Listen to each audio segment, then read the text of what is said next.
ਵਾਹਿਗੁਰੂ ਜੀ ਕਾ ਖਾਲਸਾ, ਵਾਹਿਗੁਰੂ ਜੀ ਕੀ ਫਤਿਹ। ਸਿੱਖਾਂ ਦੇ 9ਵੇਂ ਗੁਰੂ ਸ੍ਰੀ ਗੁਰੂ ਤੇਗ ਬਹਾਦਰ ਜੀ ਦਾ ਜਨਮ 1 ਅਪ੍ਰੈਲ 1621 ਈਸਵੀ ਨੂੰ ਸਿੱਖਾਂ ਦੇ 6ਵੇਂ ਗੁਰੂ ਸ੍ਰੀ ਗੁਰੂ ਹਰਗੋਬਿੰਦ ਸਾਹਿਬ ਜੀ ਤੇ ਮਾਤਾ ਨਾਨਕੀ ਜੀ ਦੇ ਘਰ ਅੰਮ੍ਰਿਤਸਰ ਵਿੱਚ ਹੋਇਆ।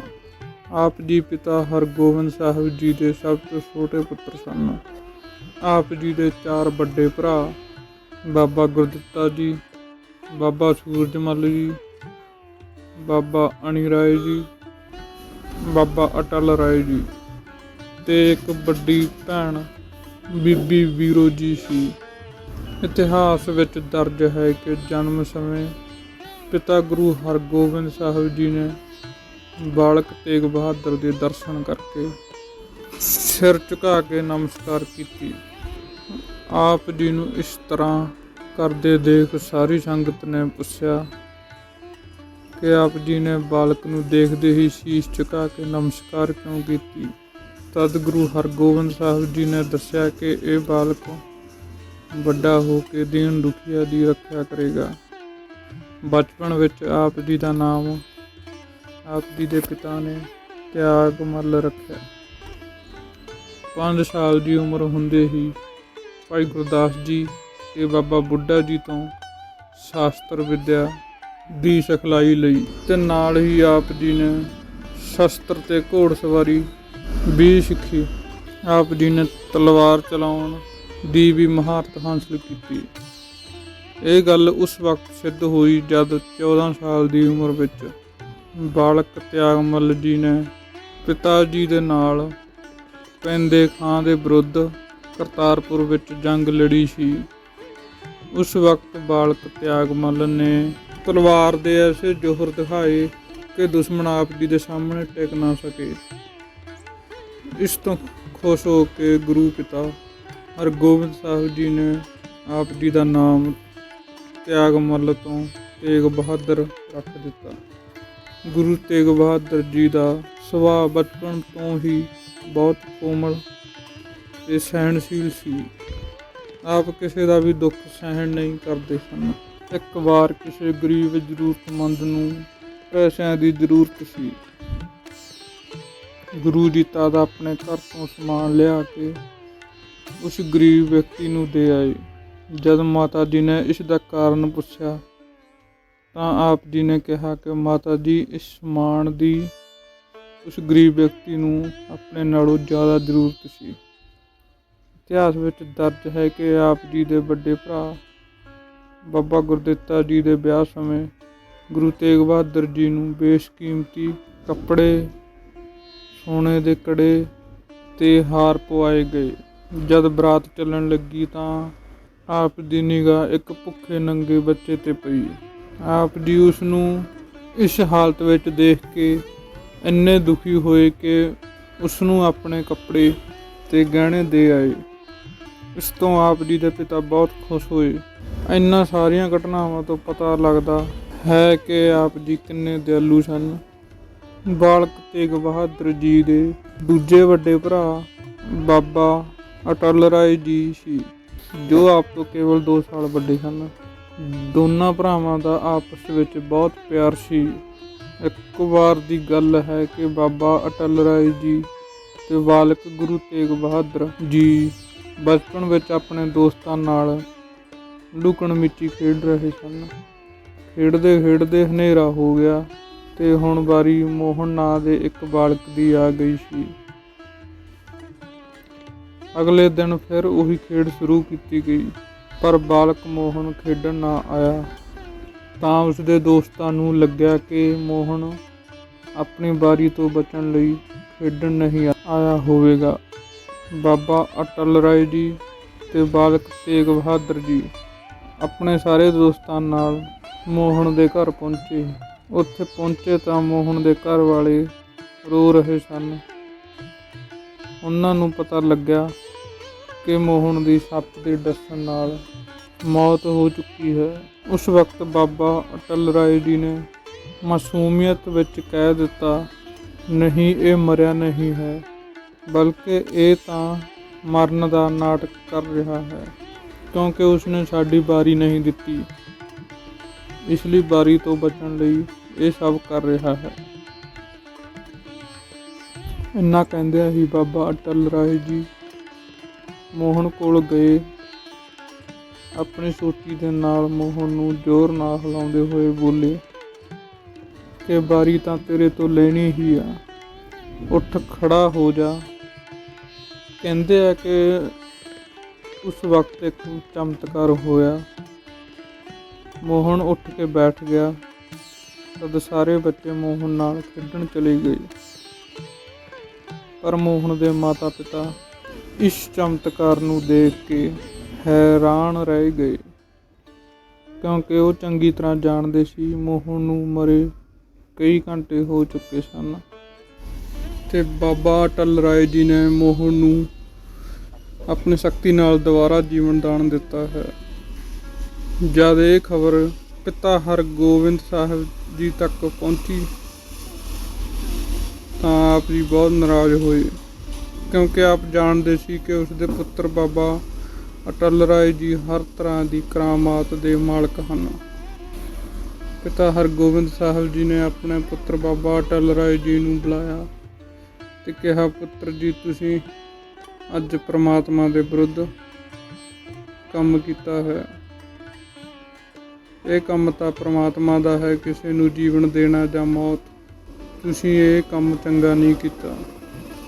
ਬਾਬਾ ਅਟਲ ਰਾਏ ਜੀ ਸ਼ਰਮਸਾਰ ਹੋ ਕੇ ਉੱਥੋਂ ਚਲੇ ਗਏ ਤੇ ਕੌਂਸਲਰ ਸਰੋਵਰ ਦੇ ਕੋਲ ਸਮਾਧੀ ਲਗਾ ਕੇ ਆਪਣੇ ਪ੍ਰਾਣ ਤਿਆਗ ਦਿੱਤੇ।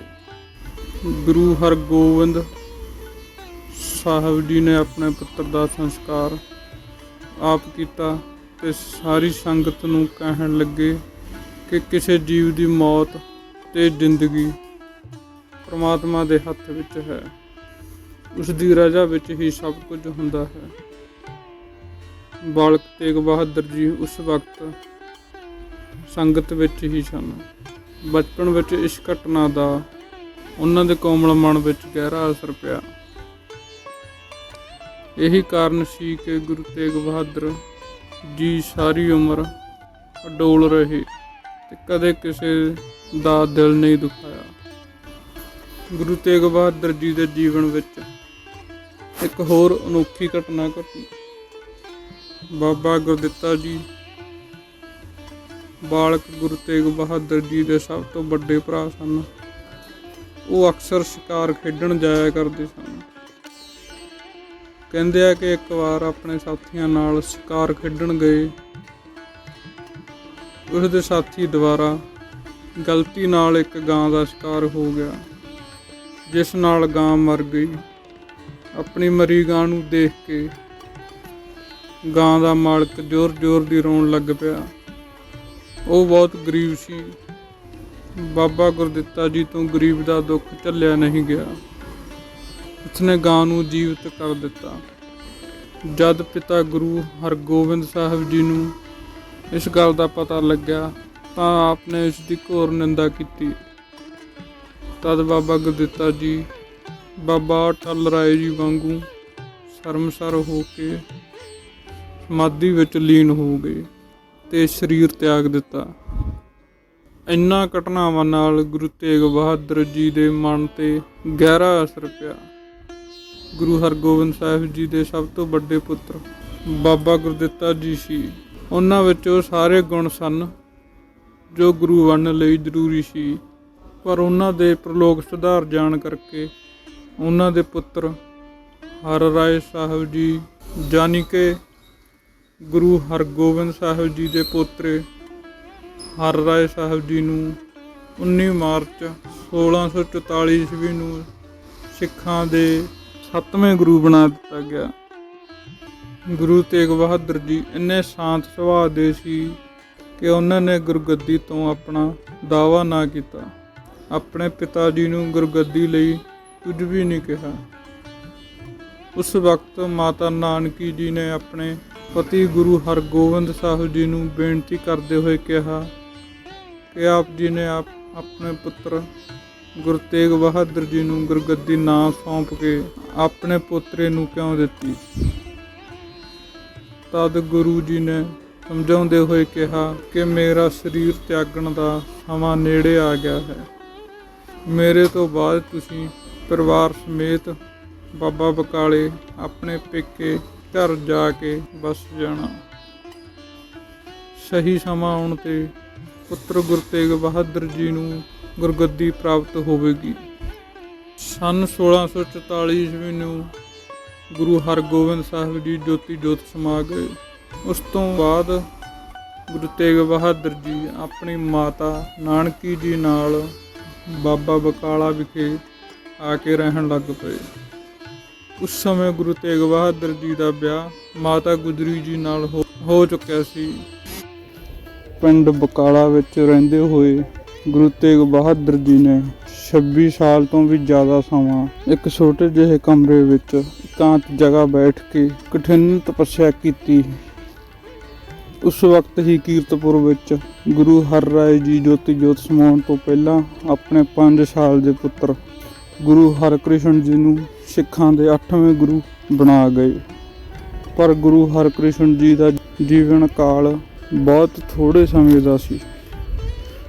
ਇਤਿਹਾਸ ਵਿੱਚ ਦਰਜ ਹੈ ਕਿ ਗੁਰੂ ਹਰਕ੍ਰਿਸ਼ਨ ਜੀ ਦਿੱਲੀ ਵਿੱਚ ਫੈਲੀ ਭਿਆਨਕ ਬਿਮਾਰੀ ਚੇਚਕ ਰੋਗੀਆਂ ਦਾ ਇਲਾਜ ਕਰਦੇ ਆਪ ਵੀ ਇਸ ਬਿਮਾਰੀ ਦੀ ਲਪੇਟ ਵਿੱਚ ਆ ਗਏ। ਤਦ ਗੁਰੂ ਜੀ ਦੀ ਉਮਰ ਕੇਵਲ 8 ਸਾਲ ਦੀ ਸੀ।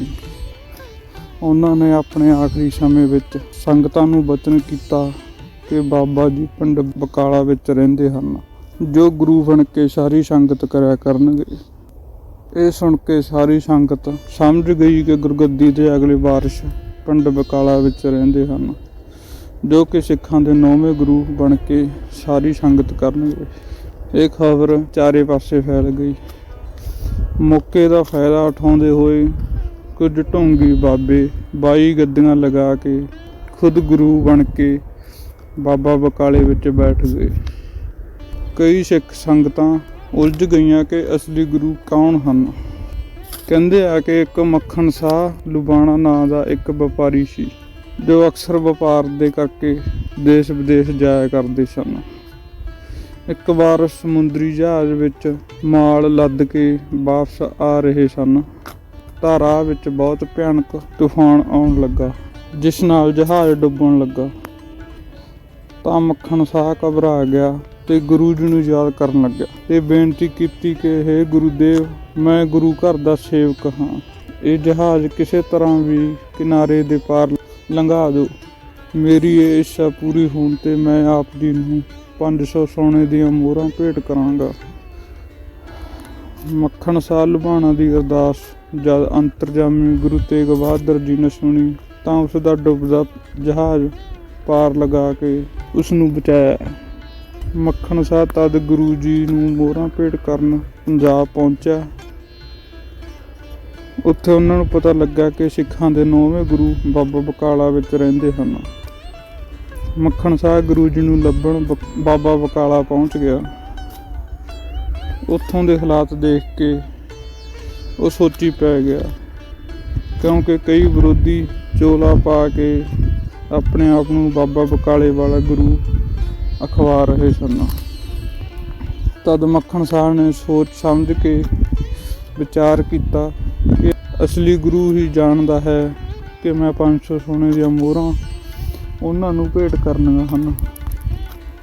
ਇਸ ਲਈ ਮੱਖਣ ਸਾਹ ਨੇ ਸਾਰੇ ਗੁਰੂਆਂ ਦੇ ਅੱਗੇ 2-2 ਮੋਹਰਾਂ ਰੱਖ ਕੇ ਮੱਥਾ ਟੇਕਿਆ, ਪਰੰਤੂ ਕਿਸੇ ਨੇ ਵੀ ਉਸ ਤੋਂ ਆਪਣੀ ਬਾਕੀ ਮੋਹਰਾਂ ਨਹੀਂ ਮੰਗੀਆਂ।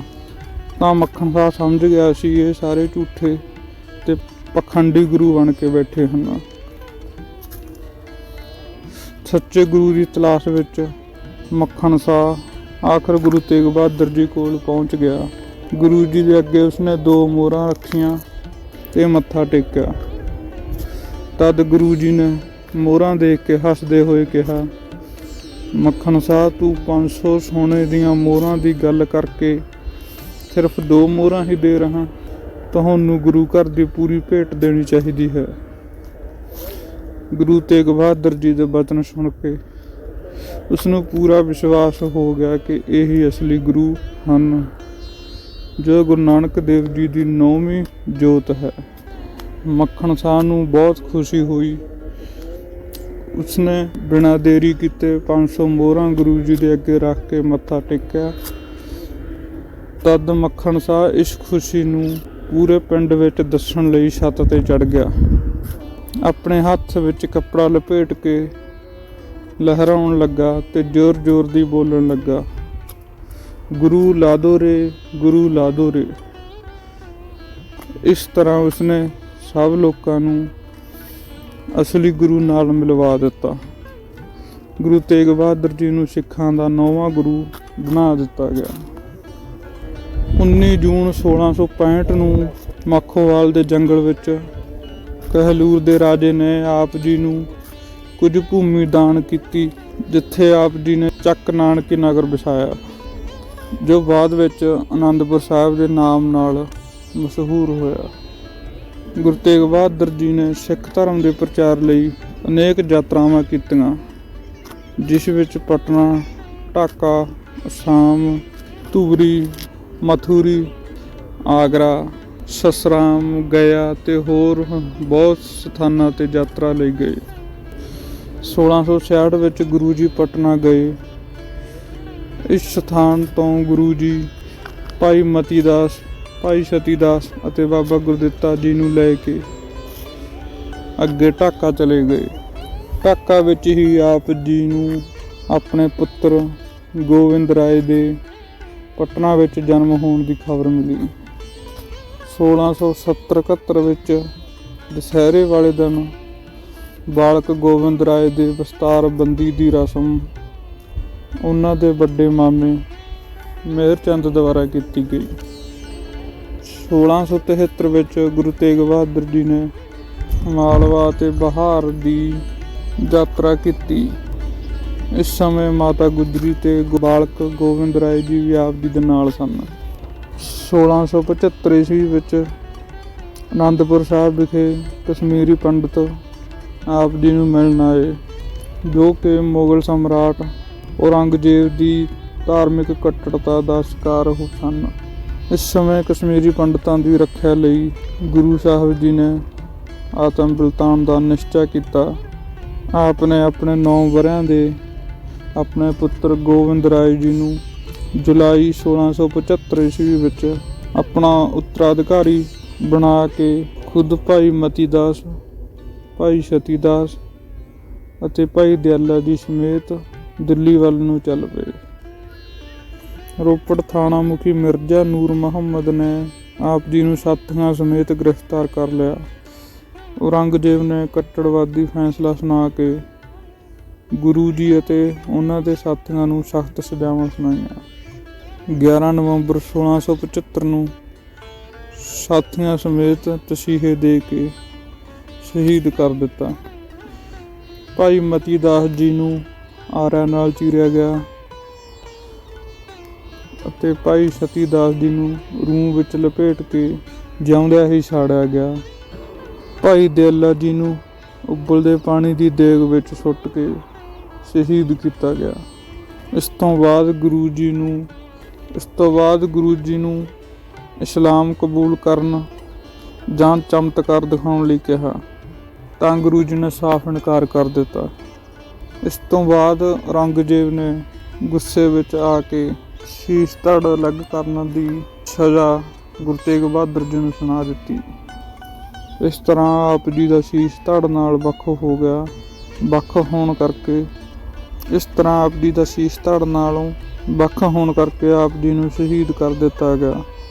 ਸ਼ਹੀਦੀ ਤੋਂ ਬਾਅਦ ਭਾਈ ਜੇਤਾ, ਭਾਈ ਨੰਨੂ, ਭਾਈ ਉਦਾ ਨੇ ਆਪਣੇ ਯਤਨਾਂ ਸਦਕਾ ਗੁਰੂ ਤੇਗ ਬਹਾਦਰ ਜੀ ਦਾ ਸ਼ੀਸ਼ ਚੱਕ ਨਾਨਕੀ ਵਿਖੇ ਗੁਰੂ ਗੋਬਿੰਦ ਰਾਏ ਜੀ ਕੋਲ ਲੈ ਆਏ। ਨਵੰਬਰ 1675 ਨੂੰ ਗੁਰੂ ਜੀ ਦੇ ਸ਼ੀਸ਼ ਦਾ ਸੰਸਕਾਰ ਕੀਤਾ ਗਿਆ।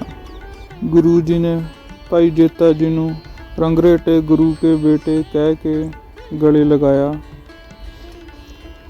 ਇਸ ਤਰ੍ਹਾਂ ਆਪ ਜੀ ਦੇ ਇੱਕ ਹੋਰ ਸਿੱਖ ਲੱਖੀ ਸ਼ਾਹ ਨੇ ਆਪਣੇ ਪੁੱਤਰਾਂ ਦੀ ਸਹਾਇਤਾ ਨਾਲ ਗੁਰੂ ਤੇਗ ਬਹਾਦਰ ਜੀ ਦੇ ਧੜ ਨੂੰ ਮੁਗਲ ਫੌਜਾਂ ਤੋਂ ਛੁਪਾ ਕੇ ਅੱਧੀ ਰਾਤ ਆਪਣੇ ਘਰ ਲੈ ਆਇਆ ਅਤੇ ਆਪਣੇ ਘਰ ਨੂੰ ਅੱਗ ਲਗਾ ਕੇ 9ਵੇਂ ਗੁਰੂ ਤੇਗ ਬਹਾਦਰ ਜੀ ਦੇ ਧੜ ਦਾ ਸੰਸਕਾਰ ਕੀਤਾ।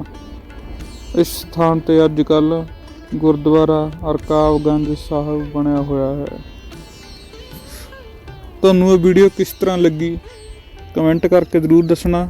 ਪਲੀਜ਼ ਵੀਡੀਓ ਨੂੰ ਵੱਧ ਤੋਂ ਵੱਧ ਲਾਈਕ ਸ਼ੇਅਰ ਕਰਨਾ ਤੇ ਇਤਿਹਾਸ ਨਾਲ ਜੁੜੀਆਂ ਹੋਰ ਵੀਡੀਓ ਦੇਖਣ ਲਈ ਆਪਣੇ ਚੈਨਲ ਨੂੰ ਵੱਧ ਤੋਂ ਵੱਧ ਸਬਸਕ੍ਰਾਈਬ ਕਰਨਾ। ਧੰਨਵਾਦ ਜੀ। ਵਾਹਿਗੁਰੂ ਜੀ ਕਾ ਖਾਲਸਾ, ਵਾਹਿਗੁਰੂ ਜੀ ਕੀ ਫਤਿਹ।